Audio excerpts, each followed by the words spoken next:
ধৈর্য এত সহজ নয়।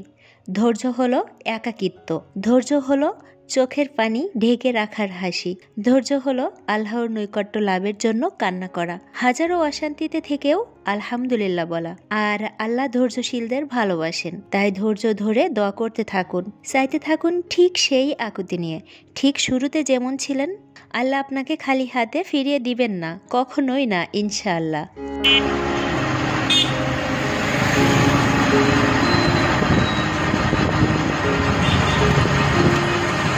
আসসালামু আলাইকুম, আমি নাসরিন আছি আপনাদের সাথে। বাংলাদেশি ব্লগার নাসরিন চ্যানেলে আপনাদের সবাইকে আরও একবার স্বাগত জানাই। কাছে এবং দূরে যে যেখান থেকে আমার এই ভিডিওটি দেখছেন, আশা করছি আল্লাহর অশেষ রহমতে আপনারা সবাই ভালো আছেন। আলহামদুলিল্লাহ, আমরাও ভালো আছি।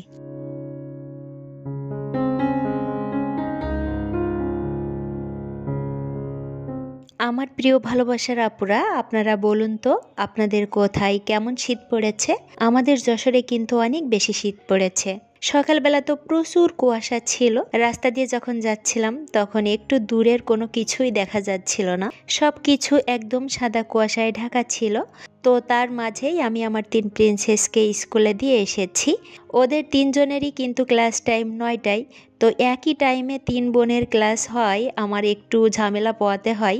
যেহেতু 3 বোনকে 3 স্কুলে দিতে হয়, তাই সকালে আমাকে কিন্তু একটু আগে বের হতে হয়। তারপরেও দেখা যায় কি অধিকাংশ দিন সাউদা অ্যাসেম্বলিটা পায় না, মিস করে। ওদেরকে যতই সকালে ঘুম থেকে তুলে দিই না কেন, ওরা কিন্তু রেডি হতে দেরি করবে তো করবেই, আর স্কুলে যেতেও দেরি হয়ে যায়। সকালে উঠে ওদের 3 বোনকে রেডি করে স্কুলে নিয়ে যেতে যেতেই কিন্তু আমার মাথা অর্ধেক খারাপ হয়ে যায়। বর্তমানে আমার 3 প্রিন্সেসকে স্কুলে নেওয়ার দায়িত্বটা আমার কাঁধে এসে পড়েছে, কারণ আপনাদের ভাইয়ারও হোমিও পরীক্ষা চলছে। না হলে আপনাদের ভাইয়াই মাইমুনাকে স্কুলে দিয়ে আসে, আর আমি সাউদা ফাতেমাকে নিয়ে যাই। তো তখন কিন্তু আমার অনেকটা রিল্যাক্স হয়। বাজার করতে আমার কাছে অনেক ভালো লাগে, আর আমার বাসার বাজারটা আমারই বেশি করা হয়। তবে সকালের দিকে ইদানিং একদমই কোনো সময় করতে পারছি না। সকালে বাজারে গেলে কিন্তু শীতের হরেক রকমের তাজা সবজি পাওয়া যায়, আর সবজিগুলো কিন্তু বেশ কালারফুল, দেখতে আমার কাছে চমৎকার লাগে। কিন্তু সকালের দিকে যাওয়ার সময় হচ্ছে না, তাই গতকাল বিকেলে কিছু সবজি কিনে এনেছিলাম। রাতে ঘুমানোর আগে সবজিগুলো সুন্দর করে ধুয়ে তারপর এই টাওয়ালের উপরে পানি ঝরাতে দিয়েছিলাম। সকালে দেখি সবজি থেকে পানি ঝরে একদম ড্রাই হয়ে গিয়েছে। এরপরে আমি সবজিগুলো নর্মাল ফ্রিজে রেখে দিয়েছি।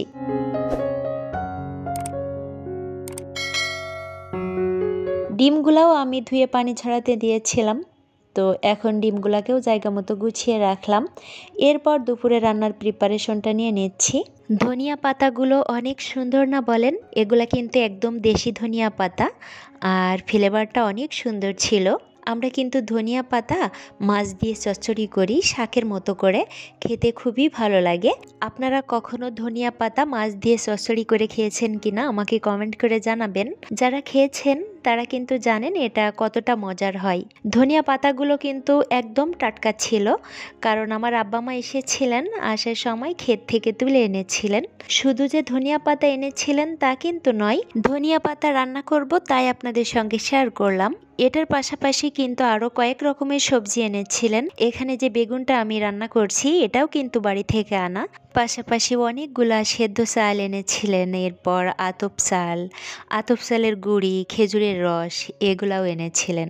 একটা সময় ছিল আমার আম্মা যখন আসতেন তখন পিঠা বানিয়ে নিয়ে আসতেন, কারণ আমার 3 প্রিন্সেস পিঠা খেতে অনেক পছন্দ করে।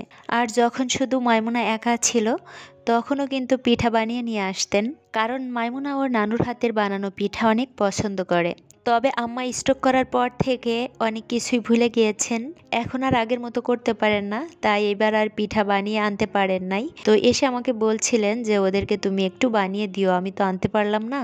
আমি আবার আব্বা আম্মা থাকতে থাকতেই পিঠাগুলা বানিয়েছিলাম, যাতে করে তারাও একটু খেয়ে যেতে পারেন, কারণ আমি জানি আম্মা যেহেতু বানাতে পারছেন না তাই এবার আর তাদের খাওয়া হবে না। বাবা মা যতদিন পৃথিবীতে বেঁচে থাকে, তারা যদি অচেতন অবস্থায়ও পড়ে থাকে, তারপরেও কিন্তু সন্তানের কথাই ভাবে। আর এই বাবা মা যখন পৃথিবী থেকে বিদায় নেই, তখন সন্তানের জন্য ভাবার পৃথিবীতে আর দ্বিতীয় কেউ থাকে না। সবাই আমার বাবা মার জন্য দোয়া করবেন, আল্লাহ যেন তাদেরকে সুস্থ রাখেন এবং দীর্ঘ নেক হায়াত দান করেন। আমার আম্মা অনেক অসুস্থ, তো সব সময় আম্মাকে নিয়ে একটা দুশ্চিন্তার টেনশনের মধ্যে থাকি। বাড়ি থেকে যখন ফোন আসে না, তখন মনে হয় না জানি আমার কি হলো, আবার কি দুঃসংবাদ আসে। আম্মাকে ফোন দিলে তো কোনো সময়ই শুনতে পাই না যে সে ভালো আছে। সব সময়ই তার অনেক বেশি কষ্ট হয়, কোনো না কোনো অসুস্থতা তার থাকেই। আর যখন খুব বেশি অসুস্থ থাকে তখন সংবাদ পেলে মনে হয় যদি পাখি হতাম তাহলে এক্ষুনি উড়ে চলে যেতাম। যাই হোক, সবজি দুইটা কিন্তু রান্না করা হয়ে গিয়েছে। এরপরে আমি পোলাওটা বসিয়েছিলাম, পোলাওটাও প্রায় হয়ে এসেছে, এখন দমে বসাবো। তো আমি এটার মধ্যে একটু ধনেপাতা কুচি আর একটু কিশমিশ দিয়েছি, আর পোলাওয়ের মধ্যে আমি একটু গাজর কুচি দিয়েছিলাম। এপাশে আমি মুরগির মাংস রান্নাটাও বসিয়ে দিয়েছিলাম। তো মাংসটা হয়ে গিয়েছে, এটাকে আমি সুন্দর করে কষিয়ে তারপর নামিয়ে নিব। কষানোর পরে এটার মধ্যে আমি আর ঝোল দিব না, মাংসটাকে একটু ভুনা ভুনা করে তারপরে নামিয়ে নিব। মাইমুনার বাবা যেহেতু পোলাও খাবে না, যার কারণে সাদা ভাতও রান্না করেছি। আর যেহেতু দুইটা সবজি রান্না করেছি, তাই সাদা ভাতের সঙ্গে সবজি মাংস এগুলা দিয়ে খেতে পারবে। ধনেপাতার এই চচ্চড়িটা কিন্তু পোলার সঙ্গে খেতে বেশ ভালোই লেগেছিল। বাচ্চারা কেউ ডিম খাবে না, আবার আমিও খাবো না, তাই এখানে আমি 3টা ডিম সেদ্ধ করেছি। বেগুন ভাজি করলে ভালো হতো, তবে ভাজি বেগুনটা আবার মাইমুনার বাবা খাবে না, তাই বেগুনের তরকারি রান্না করেছি। মাইমুনার বাবা যেহেতু সব ধরনের খাবার খায় না, তাই রান্না করতে গেলে আমার কিন্তু অনেকটা হিসাব করে করতে হয়। দুপুরে খাওয়া দাওয়ার পরে দেখেন আমার পাগলিটার অবস্থা, সোফার গদিগুলো নামিয়ে তারপর সে খেলা করছে।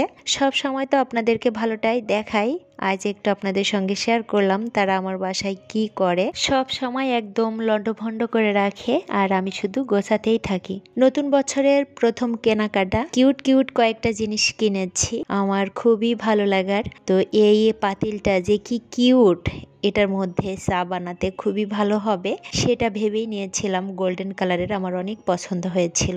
আর এখন যে সিলভার কালারের পাতিলটা আপনাদের সঙ্গে শেয়ার করছি, এটাও মারাত্মক লেভেলের সুন্দর, আমার অনেক পছন্দ হয়েছিল, তো এটাও নিয়ে নিয়েছি। আর প্রাইসটাও আমি কিন্তু আপনাদেরকে দেখিয়ে দিয়েছি। এটার হাতলটা হচ্ছে গোল্ডেন কালারের। এখানেই কিন্তু শেষ নয়, আমার আরও শখের 2টা জিনিস আছে, এখন সেটাই আপনাদের সঙ্গে শেয়ার করছি।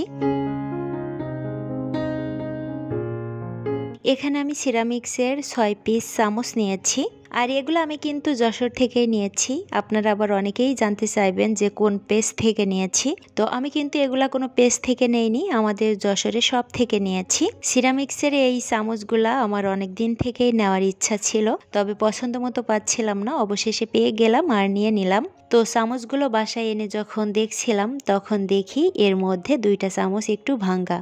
আমি যখন নিয়েছিলাম তখন দেখে নেইনি, তো বোকার মতো কাজ করি মাঝে মাঝে, ভালোভাবে দেখে নেই না, পরে গিয়ে আবার মন খারাপ হয়। তবে সমস্যা নাই, যেহেতু আমাদের যশোর থেকেই নিয়েছি, তো ওনাদেরকে বললে আবার চেঞ্জ করে দিবে। এখন দেখাই আজকের কেনাকাটার সব থেকে সুন্দর জিনিসটা। এই মিল্ক প্যানটা অনেক আগ থেকেই নেওয়ার ইচ্ছা ছিল, যখন শপে যাই তখন দেখে মনে হয় যে এটা নিতে হবে, আবার যাওয়ার আগে এটা যে নিব সেটার প্রিপারেশন নিয়ে যাই না, যার কারণে নেওয়া হচ্ছিল না, ফাইনালি নিয়ে নিয়েছি। তো আমার কেনাকাটাগুলো কেমন হয়েছে আপনারা অবশ্যই আমাকে কমেন্ট করে জানাবেন। এরপর চলে আসলাম বিকেলের নাস্তা তৈরি করতে। চিকেন ফ্রাই করব। চিকেনগুলো আমি দুপুরেই ম্যারিনেট করে নর্মাল ফ্রিজে রেখে দিয়েছিলাম, এখন শুধু ফ্রাই করে নিব। আচ্ছা আপুরা, বলুন তো নতুন বছরটা আপনাদের কার কিভাবে কাটছে? আমি তো অনেক ব্যস্ত সময় পার করছি, বুঝতেই পারছি 2025 সালটা আমার অনেক বেশি ব্যস্ততার মধ্য দিয়ে যাবে। মাইমুনা এবার 8ম শ্রেণীতে উঠেছে, তো সামনে যেহেতু ওর JSC পরীক্ষা, তাই বছর শুরুর আগেই কিন্তু ব্যাচ এবং কোচিংয়ে ক্লাস শুরু হয়ে গিয়েছে। এরপর তো স্কুলে পড়ার চাপ থাকছেই, পাশাপাশি ফাতেমা এবার 2য় শ্রেণীতে, সামনে কিন্তু ওর 3য় শ্রেণীর অ্যাডমিশন টেস্ট আছে, তো সেক্ষেত্রে ওকেও কোচিংয়ে দিতে হবে। এখনও দেওয়া হয়নি, ভালো কোচিং খুঁজছি। তো বুঝতেই পারছেন এইবার আমার কিন্তু 2টা মেয়ে নিয়ে না খাওয়া বন্ধ করে ওদের পিছনেই ছুটতে হবে। আর বছর শুরুর আগেই কিন্তু আমার সেই ব্যস্ততা শুরু হয়ে গিয়েছে। প্রথম ব্যাচের চিকেন ফ্রাইগুলা ফ্রাই করা হয়ে গিয়েছে, এখন বাকিগুলাকেও ফ্রাই করে নিব।